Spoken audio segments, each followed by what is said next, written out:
ZX Moto 820 500R 500F.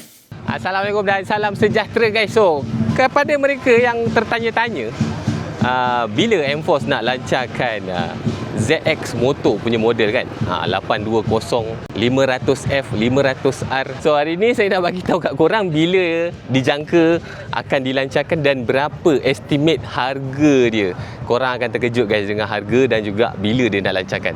Jom. So hari ni saya dekat Kamunting, Perak. Kita ada majlis perlancaran Enforce Smart Shop yang pertama dekat Tepen ni. So Enforce yang terbaru ni dipelopori oleh Sin Lian Huat Trading, Sdn Bhd. Ni orang kata kedai motosikal yang agak lama jugalah dekat Kamunting ni kan. Sempena pelancaran Enforce Smart Shop yang baru ni juga, diorang ada mempertontonkan SYM Husky 200. Yang ini saya rasa korang dah tahulah rupa dia macam mana. Sama je macam Husky yang sebelum ni, cuma sisi dia besar sikit. And saya pun rasa korang dah tahu dah spek dia kan. Harga jualan dia saya rasa korang dah sedia maklum. Bermula daripada RM RM10,998 sahaja. Sebab model ni sebenarnya diorang dah pertontonkan, dah launch dekat Malaysian Bike Show 2026 yang lepas.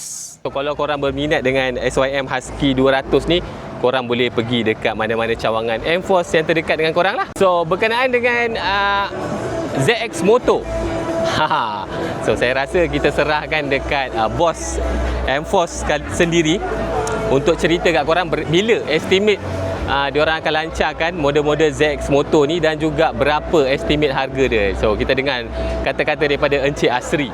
Kita punya pelancaran pada 13 September 2026. Di hari tersebut kita akan melancarkan 3 model, iaitu 820RR, 500RR dan juga 500F. Okey, yang inilah motosikal ataupun model yang dinanti-nantikan oleh rakyat Malaysia. Dan apa yang saya janjikan sebentar tadi, harga adalah mampu milik dan berbaloi. Kalau 820RR, target price adalah di bawah, boleh cakap di bawah RM40,000. Dan juga 500RR dan juga 500F di bawah RM30,000. So itu dia guys, ZX Moto yang bakal dilancarkan mungkin pada bulan September tahun ni. And anggaran harga dia macam itulah. Untuk model 500, 500F, 500R, bawah RM30,000.